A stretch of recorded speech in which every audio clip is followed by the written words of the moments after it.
Please welcome our moderator onto the stage, Graham Macmillan, CEO of IDB Lab. Welcome, Graham. Joining him are Jazmín Gustale Gil, co-founder and managing partner at IDB VC Paraguay. Welcome, Jazmín. Bianca Martinelli, general partner at Alexia Ventures, Brazil. Pablo Zamora, president of Fundación Chile.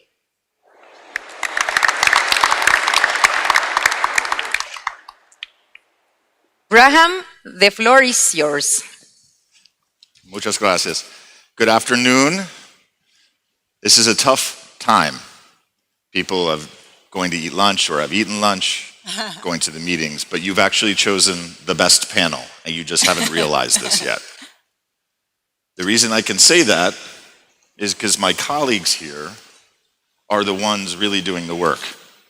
They're the ones on the front lines of investing in the leading enterprises, the leading entrepreneurs, and the leading ideas that are going to change this region. And as the CEO of the IDB Lab, I couldn't be more excited than to hear their story. Thank you. We had a prep session in advance of this panel, and it was a dream prep session. Because all you had to do is say 3 words, and they went. They knew exactly what to say, how to share with one another, their own experiences, the things that they're seeing. And so my hope is for today's panel, we'll just repeat what we went through in preparation for this moment. So again, my name is Graham Macmillan. I am the CEO of the IDB Lab. As you have heard and may know, the lab is the leading edge of the IDB Group's effort to find and identify and support through investments and grants and technical assistance and capacity building the region's leading entrepreneurs with the solutions to address all of the challenges and opportunities that exist here in the region. And I'm particularly excited to bring investors and entrepreneurs on this stage to help them tell their story and the story of the companies they invest in. So with that, are you ready? Yep. We're good. Okay, let's go. So I'll do a quick intro. I'm going to ask each one of you to tell your own story. Better to have one tell their own story than somebody else tell your story, okay? So we'll start here. Jazmín Gustale Gil is the co-founder and managing partner of IDB VC here in Paraguay. Jazmín, please share with our audience a little bit about you and your story. Gracias, Graham. I'm so happy to be here. Welcome to Paraguay to everyone. So my name is Jazmín Gustale. I am Paraguayan, as you can hear. 4 years ago, with my co-founder, Juan Cruz, we founded IDB VC to invest from Paraguay to Latin America in emerging ecosystem, in companies, in startups that are from emerging ecosystems. So we are very happy to be here. Thank you. Jazmín, thank you. A terrific partner of IDB Lab. And we'll speak in multiple languages, so make sure you have your devices if you choose. To Jazmín's left is Bianca Martinelli, who is general partner of Alexia Ventures in Brazil. Please. Thank you so much for the invitation, Graham and the team at IDB. It's my first time in Paraguay also, so I'm extremely happy to be here. I'm Brazilian, based in São Paulo. My career really started as an ecosystem builder at Endeavor. I worked for 12 years in the organization and had been interacting with IDB for a long time. We've been partners for a long time. And then I went on to become an operator at a SaaS company back in Brazil, doing international expansion. That has truly been the focus of my career around all of my career has been building bridges and expanding organizations. And that is really the lenses through which I sit today as a general partner and investor at Alexia Ventures. We focus on writing checks to founders from Latin America, building artificial intelligence native companies that can grow global. Very, very cool. Way more to come in Yes. both of your stories. In our anchor leg, because this feels like a relay race, no? Pablo Zamora, who is the president of Fundación Chile. among many other things, as I understand. Paulo, maybe share your story and then we'll jump in. Hola, ¿qué tal? Buenas tardes. Gracias. Hello, good afternoon, and thank you to the IDB for the invitation. I'm Pablo Zamora, President of Fundación Chile. I'm also the current director of Banco Estado, the Public Bank of Chile. My career has been in the field of science and biotech. I have founded companies. So I'm trained as a scientist, but I transitioned from the world of the bench to the world of IP, then to company building, and now I'm in the supporting governments area. I'm supporting public policy and innovation development and investment. So I publicly thank IDB Lab for a partnership with Fundación Chile. We were the first hub in the region working with Fundación Chile and with the government. So I've gone from the bench as a scientist to now being an angel investor and working in the sector. I forgot to tell that before I think I was working at the Ministry of Finance and the Central Bank here in Paraguay. So I was behind the scenes with this annual meeting, so I know how to feel to organize this big meeting and how big it is to do this in Paraguay. So I'm very proud too. As you should be. And of course, thank you to our hosts, the Paraguayan government. It's been a tremendous first day, couple days, and very proud to have a Paraguayan here on the panel, which reflects in so many ways the lab and our history. It's a long history, as I've learned. I'm, as you can imagine or may know, only 2 months on the job in this role. But I've been a partner to the lab in many other forms for many years, and I now, there's a 30-plus year history, and there's all manner of different partners that the lab or the MIF has worked with, FOMIN, and I could have been in one of your seats myself in whatever form, but what drew me to the lab was that history of belief in an idea, belief in the crazy, a belief in the risk, ensuring that you have the tools and the support, and it's an intangible value, just like the entrepreneur. Now, a successful entrepreneur, at least commercially, there's valuations, and that matters. If you're an investor, you want to make sure that your numbers are right and you deliver, and that's what you'll tell us more on. But I'd actually like to start maybe, and have Pablo go, and we'll go this way. Why do entrepreneurs matter? Why should we care about entrepreneurs? Centrarse en el... When you focus on entrepreneurs, there are good reasons to do that for a few reasons. Number one, it's because entrepreneurs and entrepreneurship can provide solutions more quickly to society, more quickly than anyone else. When I was a scientist, I would see my patents would come out in the most prestigious magazines, and I had to generate social or economic impact, even if it was very urgent and needed. I lacked the ability to have that kind of impact. So entrepreneurship is a way to mobilize society in economic terms, in social terms, and in a region like ours to help talent to take that accumulation of know-how on the public sector and get it to have impact in society.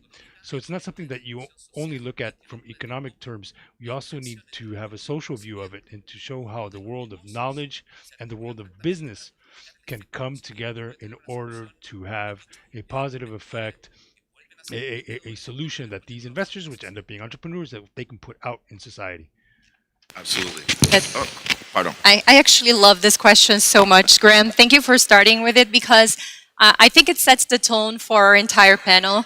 We're all here because, of course, we want to generate returns, but more than anything, we do what we do because we believe entrepreneurship is a catalyzer in many ways. My own journey really started, and I think Endeavor had a crucial role in this, in the lenses through which I see the world, when I realized the power that entrepreneurship has in something called economic development, right? The importance of you to actually teaching how to fish and not only providing, the fish and ensuring that from an innovation standpoint, from an employment standpoint, you can actually multiply that success. That impacted me right away when I started working at Endeavor, and I knew that whatever I would do in my life, it would be in different chairs, but surrounding entrepreneurship. And I think the other aspect besides the economic development piece it's truly inspirational and cultural. It's the impact of a role model. Whenever you see an entrepreneur building something that is huge, that is impactful, that can change people's lives, it's impossible not to get inspired and say, you know what, if that person could do that, I can too.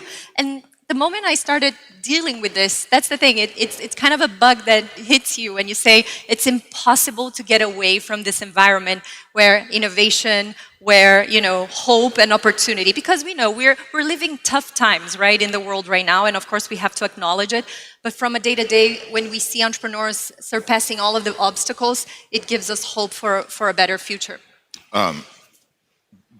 Yasmin, before I turn to you, one of my favorite conversations I had about teaching a person how to fish, and that expression is in entrepreneurship, in the work that we support, it's not only teaching them how to fish, it's teaching them how to develop a company that catches fish, markets it and brands the company, and trains other people how to fish. Yeah. And that's kind of the through line. So I appreciate your comments. Yasmin, your perspective on why entrepreneurs matter. I'm going to turn it into Spanish. Pero dos cosas que a mí me apasiona. Two things that are really my passion in this world. First, it's 3:30 or so this afternoon. Think about everything you've done today. All of the apps that you used, the question that you asked ChatGPT, your email, the WhatsApp, what you had for breakfast today. All of the companies behind that, and all of the companies that have an effect on our daily lives, that happens because of entrepreneurs that maybe got started 10, 15 years ago, as Pablo will tell us the story soon. But these are companies that transformed our lives, that make us more productive, efficient, inclusive. All of that was through entrepreneurship. Another analogy I love is that large corporations, or even the government, it's like a ocean-going sea liner. It's gigantic, but it gets to shore, to a port, and it can't get all the way to the port. They need smaller boats to offload passengers or cargo.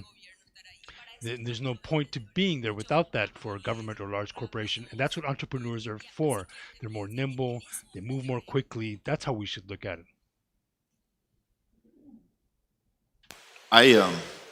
I'm inspired by your journeys to take the risk of trying to invest in entrepreneurs, in entrepreneurship and innovation. Being the crazy entrepreneur with the wild idea that has a restless passion to solve problems is a very special skill. And being an entrepreneur is vital to the dynamism of the region and developing these solutions. Is one, as an investor in entrepreneurs, even more crazy? Yes. Yes? Why? Yes.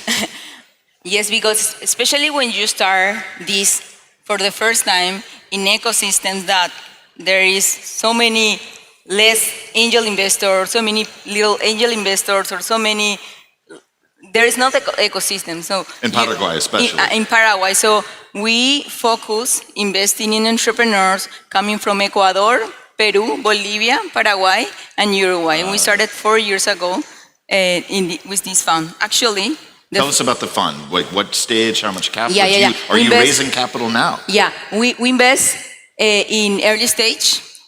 We focus we are agnostic when we invest in terms of we invest in all verticals because we want to look for the best entrepreneurs on those 5 countries. So we have 20 investments in the fund 1. So we have 1 more investment to do. This is the last year. So all entrepreneurs, raise your hand because we are having the last, and we started also to do follow-on investment in the. And your equity. Equity. Series A, seed. Equity, pre-seed. Pre-seed. Seed, pre-seed and seed. Perfect. Seed. And now we are raising fund 2 to do a double down on those 5 ecosystems. You know that 5 ecosystems have that like 10x in terms of number of startups, in terms of VC investment.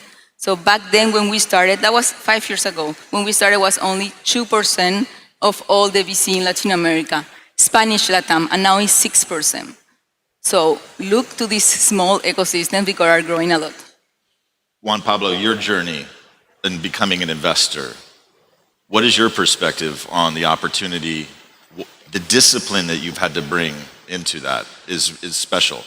Creo I think that my journey is perhaps a little bit unlike other normal entrepreneurs. As a scientist, I had to create a company, grow it from 3 to almost 1,000 people. It became a unicorn. We invested almost $500 million in order to raise $500 million in a global network. By the way, with Endeavor support, we had to have a really clear idea of how VC works, of what kind of VC I want to be, how I want to treat entrepreneurs, what's the lead time to my response, how I will provide support.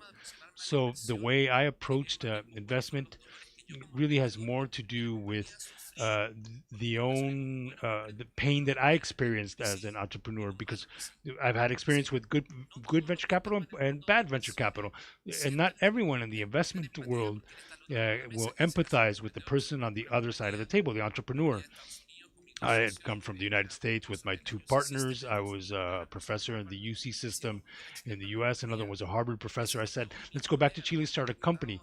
And my colleagues and I had a good reputation in the United States. And the fact that we were in Chile, that was enough to make it so that people didn't trust us.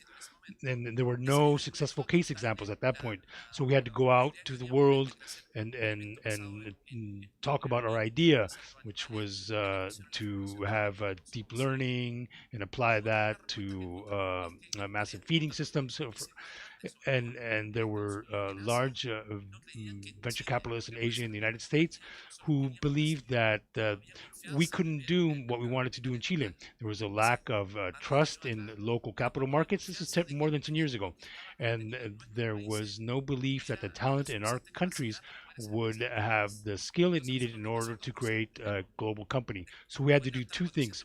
First, in order to raise 400 million, you have to pitch to 50 VCs throughout the world in order to get to that amount. Then second, you need to be able to convince them that capital in Chile makes for a good investment because of its cost, because of the talent, because of the network, and because in Chile we're a small market. It's well ordered, and when you have empirical evidence in a small orderly market like ours, that can be scaled up to more competitive markets like the US, perhaps Mexico, Japan.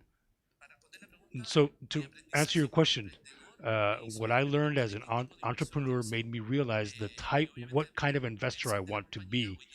And I was very poor before, and I couldn't do this before, but now I'm on the other side of the table, and I personally look at the founders of a company, the team, the technological disruption that comes from these companies, and the ability to scale that up, especially when it comes to relevance. The relevance of the solution for me is very important. So I'm very picky. I'm very picky when it comes to picking a company that beyond the yield, it's about having a solution that society urgently needs, which is why I'm into technology, climate change, agriculture, human health, because this is something that we all share. And when you work together, you get a solution that gets faster to the market.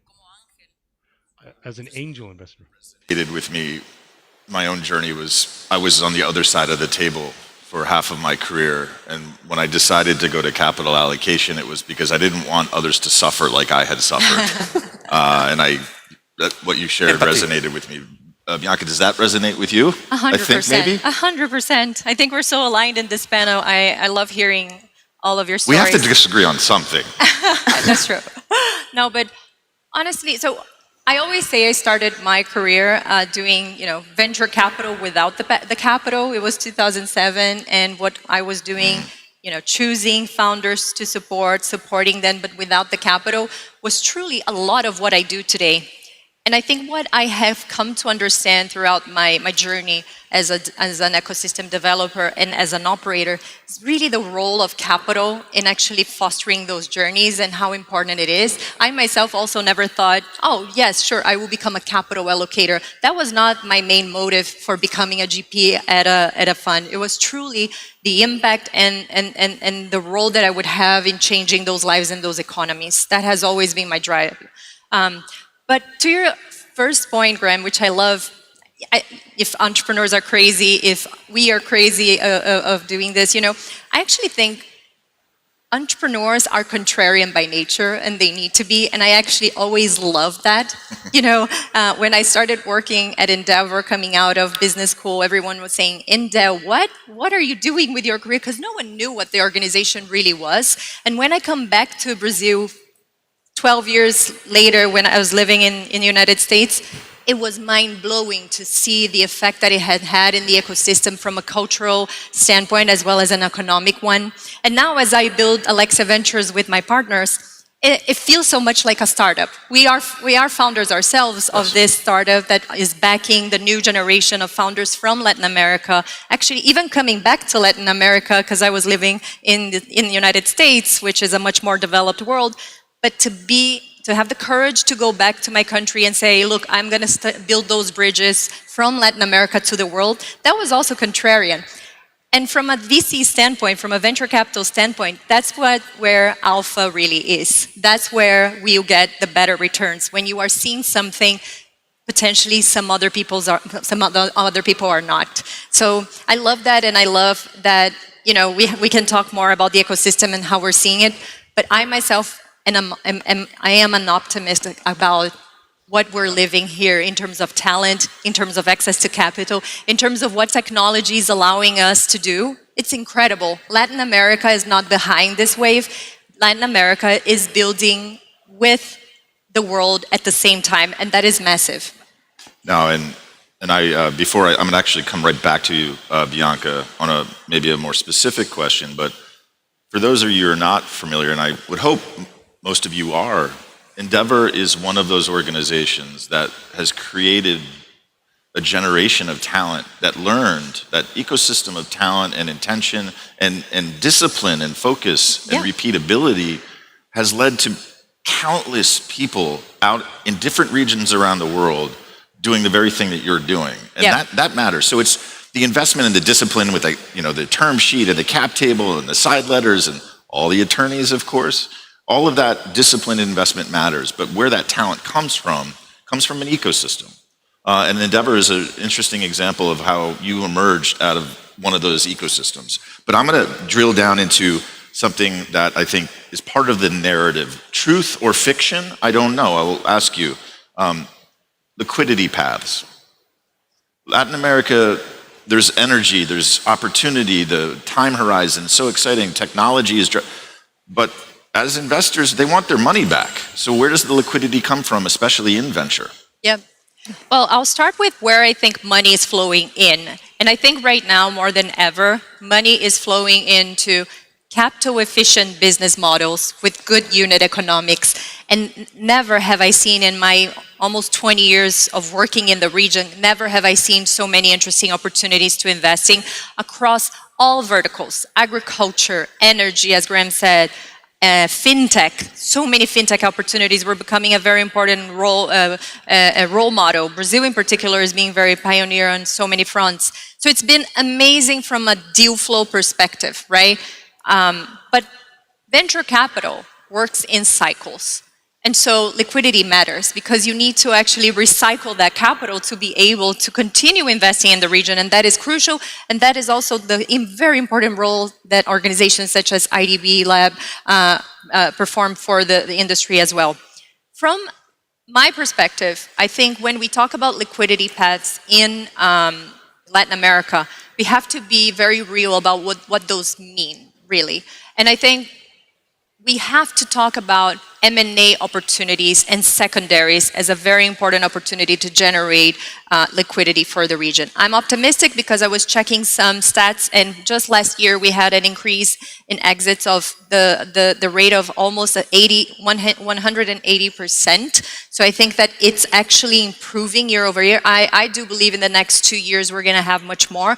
We're seeing there is a Kaufman Fellow. I'm part of this fellowship that is pretty much endeavor for VCs. There's a Kaufman Fellow from Chile who's based in Mexico, Antonia Rojas, who created a fund only focused on secondaries, meaning buying shares from other funds and providing liquidity to the sector. That is crucial. We need more of that. We need more structures that can allow for that liquidity instrument to be taken in place. Another very important player in this ecosystem to generate liquidity is corporate venture capital. So corporations are becoming more and more in depth. They're going more and more in depth in pretty much investing, building open innovation, getting closer to the startup ecosystem. And I would say, of course, it's great to think of, the Mercado Libres, the new banks of Latin America that are important role models and have IPO'd, but that will not be the route of most of the companies from the region. I do believe that secondaries and M&As and corporate VCs are going to play a very important role in that. Can I add something? Please.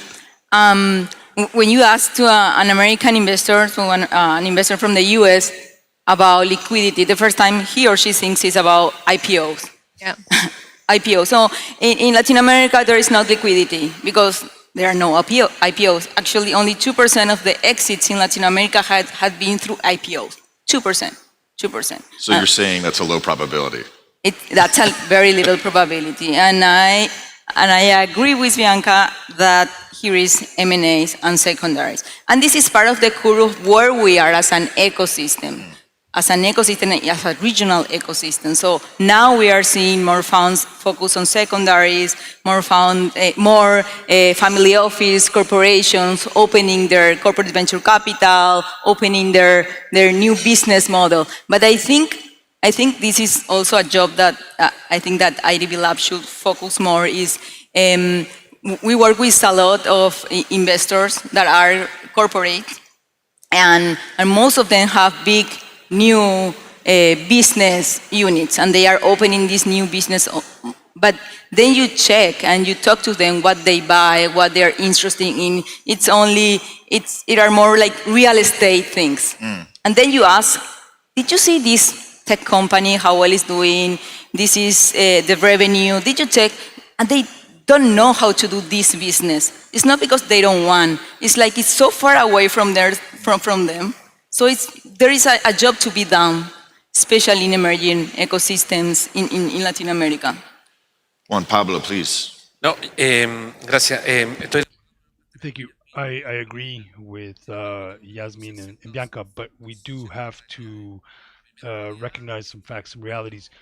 First of all, our venture capital market is so much newer than a long-standing one like the US. So to compare liquidity from our market with markets like that, it's completely unfair in terms of timing. Second, capital availability. In Latin America, there's less availability of capital and financial flows that would lead to liquidity. What governments need to do is attract investment funds that have experience, that can help our local investment funds do a better job, to invest better, and to apply better practices so that we can get liquidity like we see in other more competitive markets. Chile deployed an enormous effort, a program to attract venture capital to Chile. It's called Startup Chile. And that's when we realized that our entrepreneurs did not know how to build global companies. They were basic investors. They weren't investing in technology. Now, Startup Chile has been around for 15 years, and the transformation in Chile has been flawless. We've had more than 2,000 companies created with enormous economic impact, and that was through incentives from this government policy to create companies. We have worked with 82 countries. Many of them operate in Chile, and they engage with our entrepreneurs to look at how to attract global talent, how to work with investors to create companies, put together an advisory board, how to make sure you get the right talent. So, because we are late to the race, there are a bunch of things that mean that we have to be smart about getting competitive. And now we realize that despite the fact that private equity, at least in Chile, has moved into venture capital, but they came in with a private equity mindset. So they're not really doing real VC. They're doing deal done, and we need to change that, and that implies a cultural change. So 4 years under the Boric administration started working to attract international funds to give them tax incentives so that they can co-invest with our funds, and our funds have access to a different style of management, cutting edge, top level, and now the first investments are happening in Chile. They're using our funds, and our funds are now competing in the global economy. So there are actionable items that can be promoted through industrial policy, which leads to greater maturity for our entrepreneurs, our VCs. And what I'm asking for is that we start to develop the strength that we need to have specialized VCs. Many in our region are agnostic when it comes to this, and the pipeline is not sufficiently large. In Chile, we have about 2,500 startups that are well established, raising capital. And since 3 years now, we have three tech funds. We have accelerators in tech.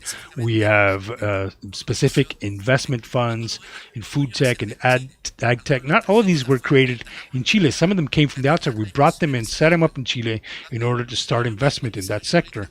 So I believe that the right public policy can promote markets and segments, and that increases confidence in the market. We don't have interventions as we had before with the sovereign funds, all of that. So it's not just a matter of will and having VCs do a better job and entrepreneurs do a better job.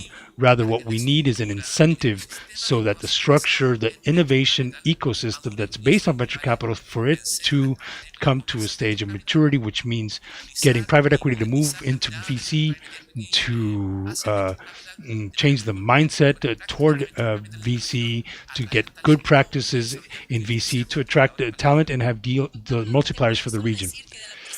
Juan Pablo, can I just share with you Endeavor, when Startup Chile began, I can tell you how powerful that was, because all entrepreneurs wanted to go to Silicon Valley, but with this, and many of us from Latin America used to talk about that. No, I'm going to Startup Chile. I'm going to Chile.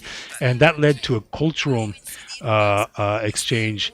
And I really agree with that role. When you have infrastructure beyond public policy, where central banks or governments are involved, as is happening in Brazil, when everyone is supporting. It's very interesting when it comes to Latin America's financial architecture, as an example. But what the Brazilian central bank has done now, which is to ensure a real-time payment structure, that changed the way finance works in our country. Just to give you an idea, VIX, which is this real-time payment infrastructure, it has more than 16 trillion in transactions, 7 times Brazil's GDP. So I'm sorry, I switched to Spanish without even noticing. Sorry about that. Just putting on my previous hat as a policymaker. Risky and contradictory to do that kind of public policy. So it's giving the money of locals like Paraguayans to other people, foreigners, to come to the country. So it's crazy. And now after 15 years, you can see the impact. Right. And it's amazing because I had been going to Chile in the last 15 years and I could see also the difference. It's a government venture. Claro, anyways, sí. Juan Pablo. Quiero agregar un dato que para nosotros es muy importante. La economía this is very important for us. Startup economy, the scale-up economy, for a long time that was hidden away in Chile. The economy was moved by large corporations. There was an underlying economy there, and we had to, in fact, generate data, which is what we did in Fundación Chile, where we showed that between 40 and 50% of new investment comes from of new jobs rather come from our companies. When transnational companies drop off because of the pandemic, when there's layoffs in mining, that employee base in Chile, they don't want to go to well-established industries. They want to start their own company, and they want to work in startups and scaling up. 50% of the workers in startups is a very strong signal that we need to continue to push in that direction. One of the studies I read, I think it was a year or two ago, by McKinsey Institute, talked about the relationship with startups and small but growing businesses with large companies. That is an ecosystem as well. Putting aside corporate venture, where these larger companies, whether they're domestic or multinational, what role do they play in your strategy? Obviously, there's potential secondaries and all of that, but it is an important relationship that they are symbiotic often. Es la columna vertebral. It's the backbone. It's very important. I'm also the president of the Paraguayan VC Association, and we do a lot of effort to bring the corporations into this world, because otherwise you go to the same event, you want to do all this impact, but it's always the angel investors, the VCs, and the entrepreneurs. But these companies have the ability to buy things from the startup, to learn a lot from the startup. And we are not going to make the difference in an ecosystem without the corporations. Actually, in the last 2 years, 25% of the VC investment in Latin America had been through corporations, CVC investment. 25. And yeah, 25%. And before it was only like 14%. So this has been growing a lot, but I think there is a lot of job to do. And talent's probably a part of that too. Bianca, please. Talent, you said? Yeah, from the companies where... Yeah. Absolutely. I was just going to add, and I was going to mention a conference that I attended at El Salvador from IDB Lab as well, in which I saw... I guess we did pay you sort of. You are not here anymore. The Get Forum, I think, is what you're referring to. Because the other player I think is really important in this ecosystem are the family offices, single and multifamily offices, but there's a very important educational process to them because they're learning about how to invest in venture, and they ask us a lot. As a GP, I hear so many LPs, mostly from Brazil, we want to learn. How do you pick the best companies? What are the sectors to really look into?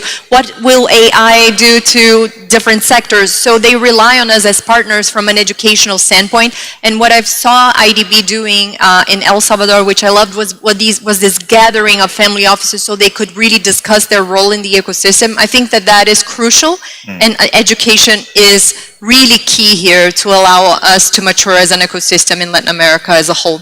And that is one of the, I think, special attributes that the lab has and has had, is that flexibility to bring communities together, experts together, networks together. Yep.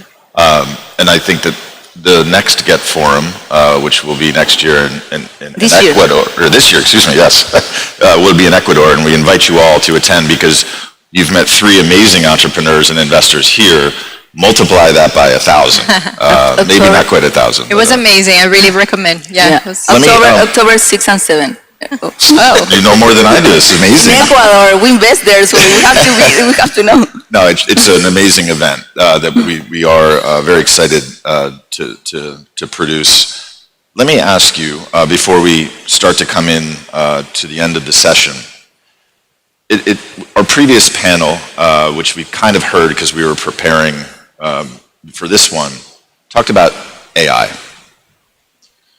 How is AI impacting your day-to-day, your strategy?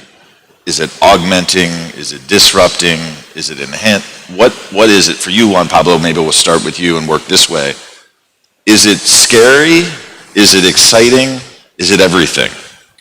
A mí me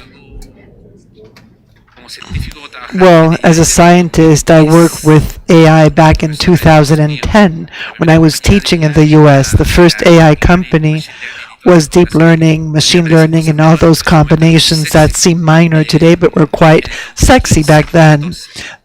2014, 2015, and it was quite disruptive at the time, and it made us more competitive. My company became the leading food company in the world. We went from zero to $600 million in 2 or 3 years because of an innovative model. We got our investors to understand our technology and what we were doing with it. We had an impeccable IT portfolio that blended AI with food products. So we did a good job. And that same company today, I don't think would be as successful because we've come to a saturation point. So there are very few elements. I think to be a standout in AI, you need to be in control of technology. And I think we were smart because we developed our own technology, our own databases, our own line connection data points. And when you work with AI and you're adding value using your own knowledge and you're not just following the wave of what is happening on the market, which uses AI as a commodity, codes are commodities. So it's really hard to see companies that are fully disruptive unless they're one, AI developers, and others that use a different approach, a different way of using AI, one that is unique. We have students in Latin America developing AI and apps. So coming out with just one more app or one other predictive algorithm in the region, when we don't have the computational capacity we need, many companies are falling behind when it comes to quantum technology. I think that we then become technology users. We do contribute to the economy, but we're not going to be the protagonists. We're not going to change the economics of our sectors. And I think that is significant. Recently, I worked with many countries in the region launching TAN-GPT. It was in Chile about a month ago.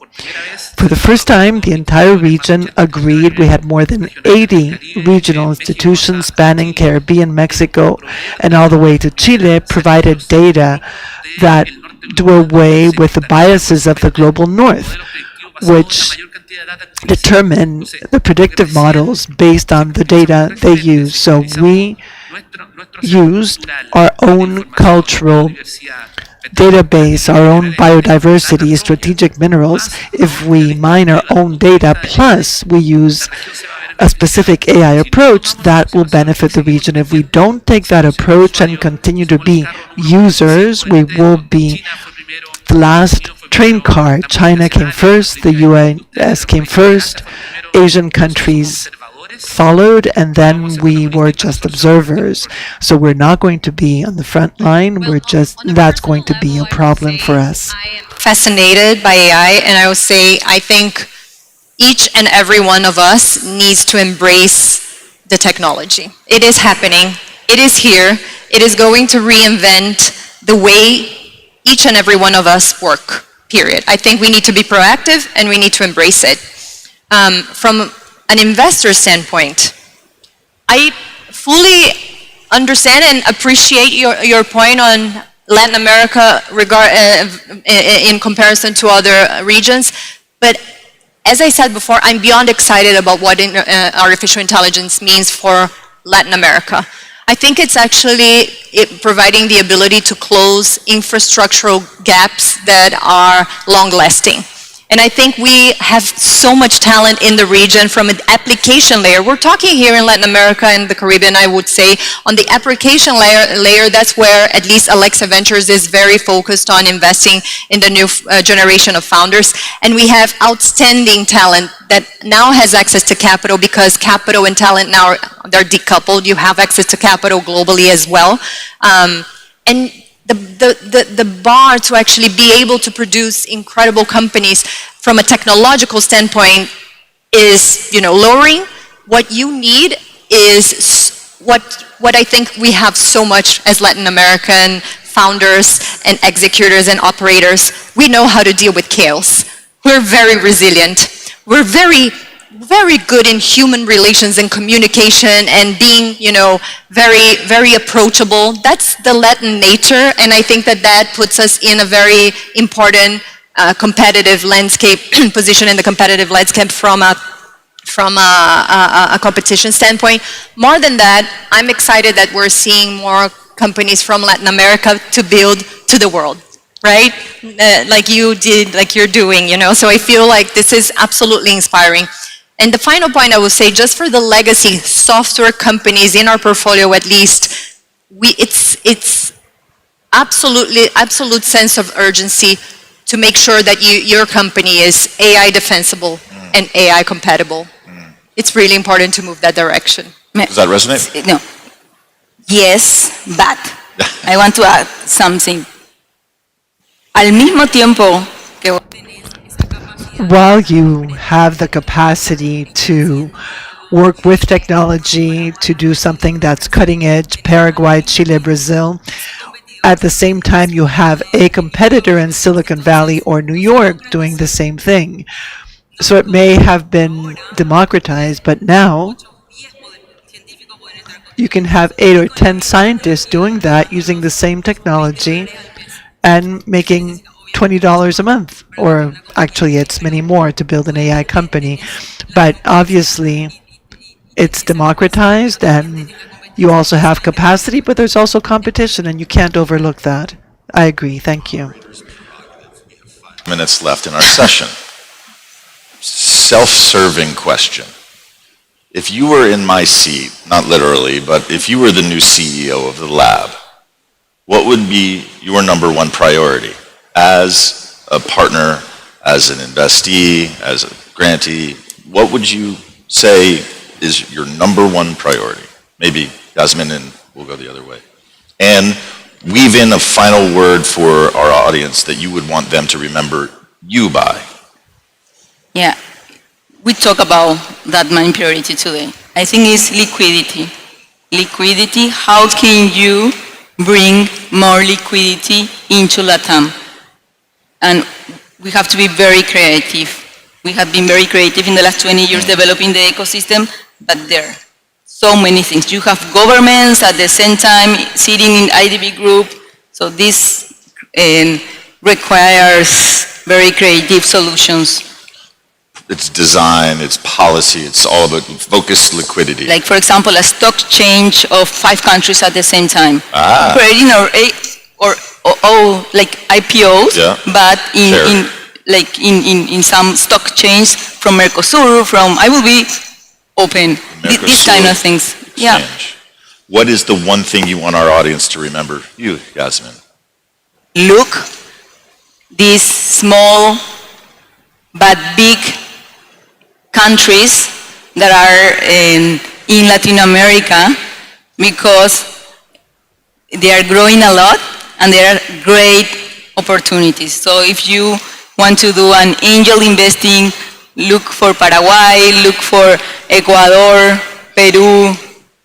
If you are creating a fund, look in this frontier ecosystem.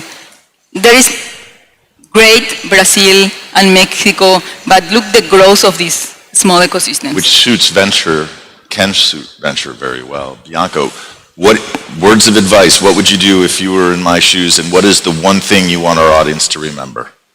I think IDB Lab has a very important role in ensuring capital continuation for the journey of founders who are building the next wave of technology in sectors that are crucial for the ecosystem of the region. In particular, as we go back to AI, what's happening in terms of predictive analytics on rare diseases, or the ability to actually provide very, curated learning journeys for people across different nations and across different access, right, socially. I think that is huge. I think the technology is there, and I think there are incredible people in the region building. I think IDB Lab has a role to play in catalyzing that capital even further. And I'd love to be remembered as what is the legacy I want to leave behind, building bridges and putting Latin America at the center stage of the world. For the next, I would say, 2 to 5 years, we will see global companies coming out of Latin America building world-class companies, not only for the region, but for the world. Fantastic. Juan Pablo, you can wrap us up with your inspiration, but before you tell us the one message, please share with me what would you do if you were me? If I were you, Graham, the first thing I would do is try to build a regional agenda that helps us understand the strengths that we need to build in the region collaboratively. Then I would speak to IDB Invest and say, give us $1 billion for a fund of funds to trigger the VC funds that are aligned with the regional development agenda. And then I would put together a series of financial instruments so that the companies receiving funding could then access different instruments to make them global. So just 1 billion, that's all. A message for the audience, I would agree in that Latin Americans' talent is crazy. We have indicators for PhDs that are excellent, also for scientific development. We need to convince the corporate world, and I hope they're listening, that they need to trust in local technology, that they don't buy proven technologies from other countries, because we have the capacity to develop what we need given our markets. Distances are shorter, the resources are there, the talent is there, and we need to tell our leaders that innovation and development agendas should not be politically driven. We need to look 20 to 30 years into the future. Just one final comment to say thank you all for joining us. It has been my personal and professional dream to work with people exactly like you. People have asked me, why would you come to IDB Lab? I don't have to say anything. I just let my colleagues speak for me. And so it's been an honor and a privilege to hear your perspective. Thank you so much. The inspiration is intangible value, but the delivery of results with returns and liquidity is tangible value. So thank you so much. Thank you all for joining us. Enjoy your afternoon.